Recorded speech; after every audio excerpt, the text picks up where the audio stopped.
Père et du Fils et du Saint-Esprit. Amen. Grande joie d'être là avec toi en ce jeudi 16 mai. Et on s'approche de la fête Pentecôte et j'espère que tu sois fidèle à la Lectio Divina parce qu'elle te prépare aussi pour vivre cette grâce de l'Esprit Saint et aussi faire la neuvaine, préparer ta confession, d'accord, pour pouvoir être une bonne terre bien préparée pour recevoir les bonnes semences, l'eau et toutes les grâces que Dieu veut faire germer en nous comme des bons fruits. D'accord? Et la première lecture d'aujourd'hui, c'est Actes des Apôtres, chapitre 22, à partir du verset 30. Le lendemain, voulant savoir de quoi les Juifs l'accusaient au juste, il les fit détacher et ordonna aux grands prêtres ainsi qu'à tous les Sanhédrins de se réunir. Puis il amena Paul et les fit comparaître devant eux. Paul savait qu'il y avait là, d'un côté, le parti des Sadducéens et de l'autre, celui des pharisiens. Il s'écria donc dans le Sanhédrin: « Frères, je suis moi pharisien, fils des pharisiens. C'est pour notre espérance, la résurrection des morts, que je suis mis en jugement. » À peine eut-il dit cela, qu'un conflit se produisit entre pharisiens et sadducéens. Et l'assemblée se divisa.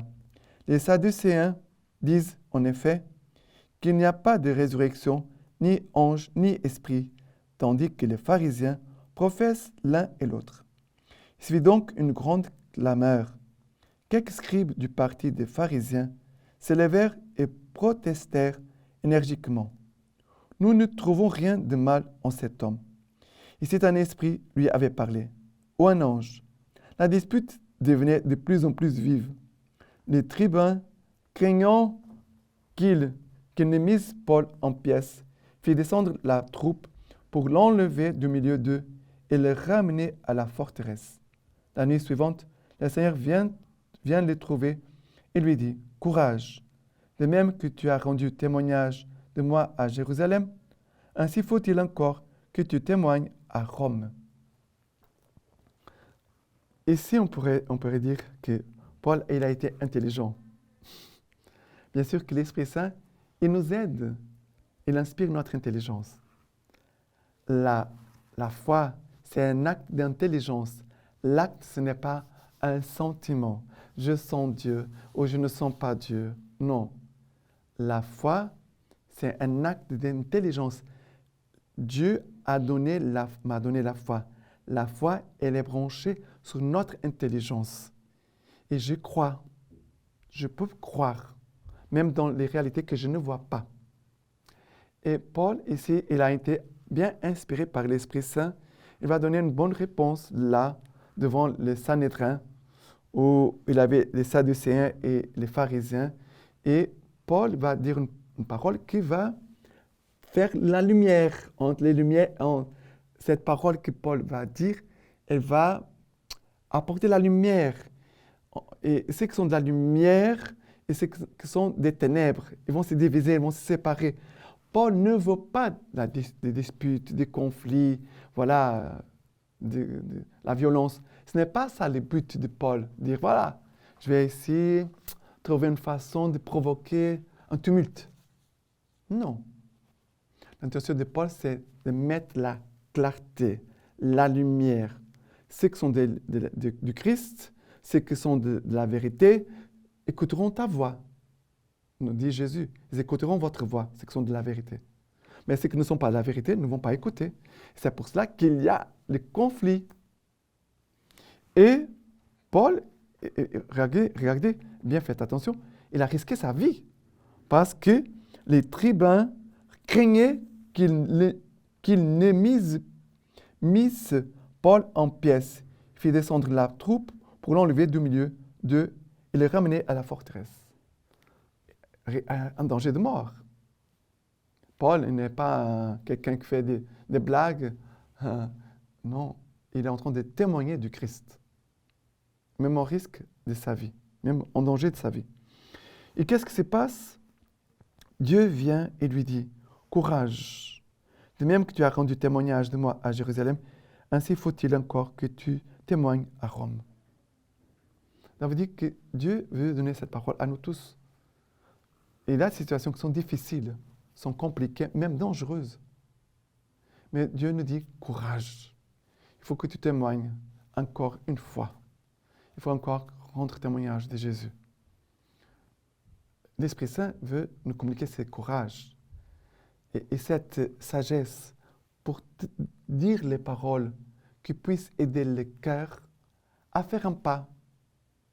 Même si nous faisons attention, même ceux qui refusaient les Sadducéens, qui ont commencé à se battre avec les autres, il y a eu quand même un pas de plus. Parce que le fait qu'ils sont là et qu'ils disent, voilà, on ne croit pas à la résurrection, ni à un ange, ni à l'esprit, on ne croit pas. Mais le fait qu'ils se placent de son côté, cela aide parce que l'Esprit Saint aime les choses claires. L'Esprit Saint n'aime pas les choses mélangées, comme des gens qui sont à l'église, mais après vont voir un sorcier. Ils sont à l'église et après vont chercher d'autres choses bizarres, d'autres églises de réveil ou d'autres pratiques religieuses ailleurs. Ça, non, pas de mélange. Ce que tu es, tu dois l'être. Ne pas te mélanger avec des choses qui ne sont pas saintes, ne sont pas de Dieu. Ce n'est pas cela le désir de Dieu pour nous. On doit demeurer ferme dans notre Église, dans notre foi catholique. D'accord? Et voilà, courage. Et que tu puisses rendre témoignage de Jésus encore et encore. Et le psaume d'aujourd'hui, c'est le psaume 16, à partir du verset 1. Garde-moi, ô Dieu, mon refuge est en toi. Tu as dit au Seigneur, c'est toi mon Seigneur. Mon bonheur n'est pas au-dessus de toi. Après le verset 5. Seigneur, ma part d'héritage et ma coupe, c'est toi qui garantis mon lot. Je bénis le Seigneur qui s'est fait mon conseil. De même la nuit, mon cœur m'instruit. J'ai mis le Seigneur devant moi sans relâche. Puisqu'il est à ma droite, je ne puis chanceler. Aussi mon cœur exulte, mes entrailles jubilent, et ma chair reposera en sûreté. Car tu ne peux abandonner mon âme au Sheol. Tu ne peux laisser ton fidèle voir la fosse. Tu m'apprends le chemin de vie. Devant ta face, plénitude de joie. En ta droite, délices éternelles. Alors l'Esprit Saint veut nous mettre sur le chemin de vie. Parfois on peut s'éloigner, on peut s'écarter un peu, mais l'Esprit Saint veut nous mettre sur le chemin de vie, veut nous mettre devant la face du Seigneur dans cette plénitude de joie que Jésus veut nous donner et aussi de goûter les délices éternelles du Seigneur.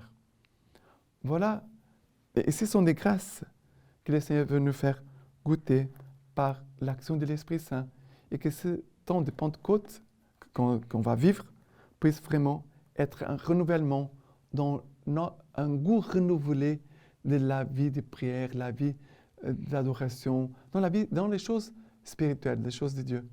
Voilà, de renouveler toute notre vie de prière, spécialement. Et la lecture patristique d'aujourd'hui de Saint Cyril. Tout ce que le Christ avait à faire sur la terre était maintenant accompli.